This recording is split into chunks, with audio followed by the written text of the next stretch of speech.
Hey y'all, welcome to the Movie Howze. You're just in time to hear me talk about.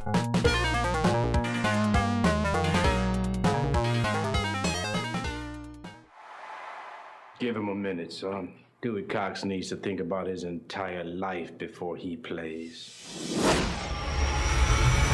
The musical biopic, a frustrating subgenre of film. Yes, it's a chance to celebrate an artist, their music, and potentially reintroduce them to younger generations. But the issue has always been, how do you fit someone's life story, their trials, tribulations, successes, failures, into a couple hours? Now take all that and multiply it by like 1,000 in regards to Michael Jackson. There's no one in contemporary history as big as he was. Newer generations are deluding themselves when they compare the likes of Beyonce or Taylor Swift to Jackson. I mean, come on, at their best, their highest selling record sold right around, and in some estimates worse than Jackson's flop, Invincible, and he achieved all that fame and popularity without social media. The only people in history to have the global cultural capture more than he did is like Elvis and Jesus. And they've already had movies made about them, so it's time for the King of Pop to get his due. Michael chronicles roughly the first quarter century of his life. We follow his beginnings with the Jackson 5 to his eventual superstar rise as a solo artist, all while he tries to free himself from the domineering and often abusive control of his father/manager, Joe Jackson. Straight to the point, I get why audiences have gone wild for this flick. This was a very fun, in-the-moment watch, but I also found it a frustrating one because afterwards, I could see its obvious flaws. That being said, the movie ends up still working, due in no small part to Jafar Jackson's turn as his Uncle Michael. There's moments where it is eerie how much he invokes MJ. It's a great performance that really does much of the film's heavy lifting, cause he's the only character that actually resembles a human being. Everyone else is a caricature that either spends the runtime praising Michael, or they're scenery-chewing evil like Coleman Domingo's Joe Jackson.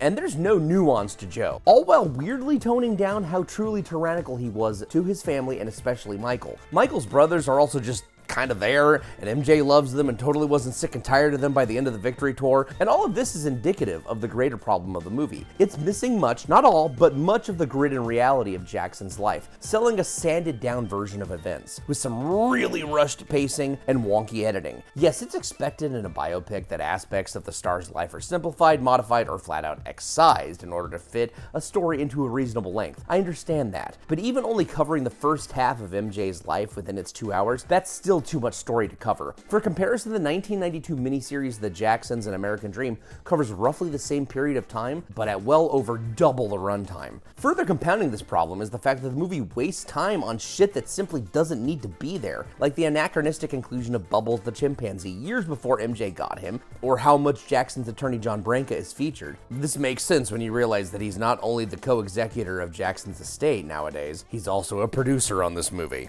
I also think it was a bad idea trying to recreate moments from Jackson's short films. One, it wastes even more valuable screen time that could have been devoted to something more meaningful, but two, by putting them under direct comparison to music videos billions of people have seen, it really drives home how poor said recreations look, because the originals were shot on film, and this was shot digitally, and you can really tell the difference. As such, with all these unnecessary additions, there's a lot of actually important details missing. Time skips are constant. There's no mention of Diana Ross, who was, for better or worse, a big part of his young life, which means his time in New York with her and the production of The Wiz is noticeably absent. A key moment in his life, which too means Quincy Jones is merely a footnote here. And apparently LaToya was the only daughter in the Jacksons clan, no mention or appearance from Rebe or Janet. Much of these weren't included due to legal reasons. Janet wanted no involvement in the film, feeling the script simplified and sanitized too much of her brother's story. Diana Ross at first signed off her likeness for the movie. Her scenes were shot, but later had to be cut from the finished film after she got cold feet. And finally, most importantly, the film was originally going to spend much of its focus addressing the 1993 child abuse allegations, the moment that irrevocably damaged Jackson's life and the public's perception of him. But due to oversight and or incompetence on the Jacksons' estate's part, they didn't realize until after the movie was effectively finished that legally,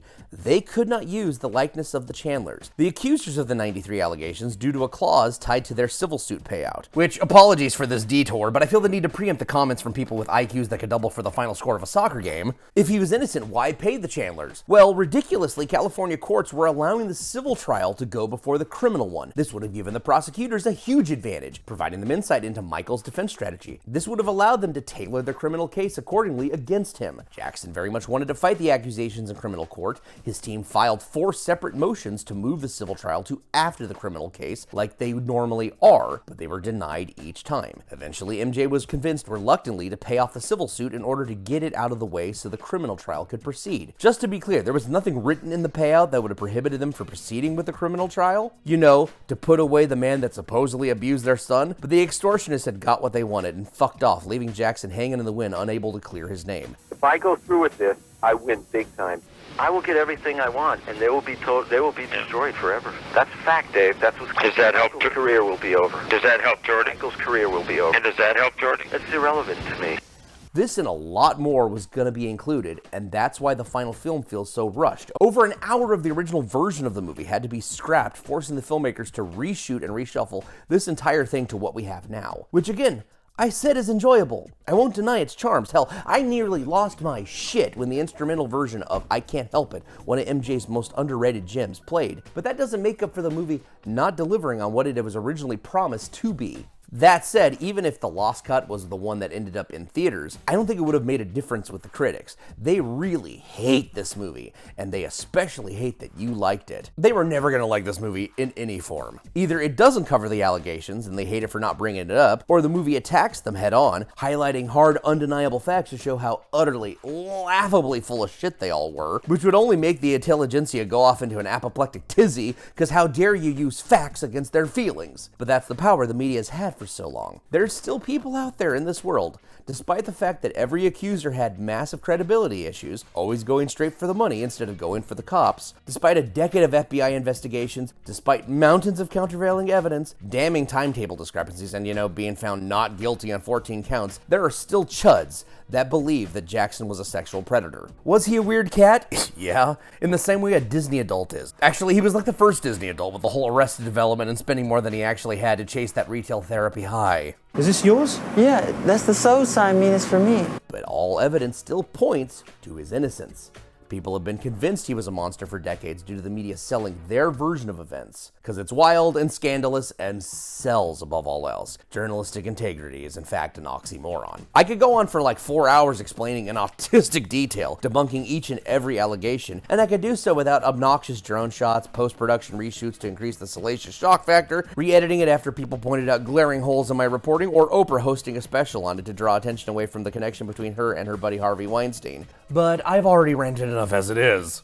For now, I can just sit back and enjoy watching the media squirm and whinge as this movie breaks all kinds of records. So much so that a sequel is very much on the table. And I hope that if there is a second one, it will be more of what I'm looking for. Yes, this movie's a good time, but Michael Jackson deserves more than just good or decent. He deserves something insightful, something that defends his good name, and above all else, is great.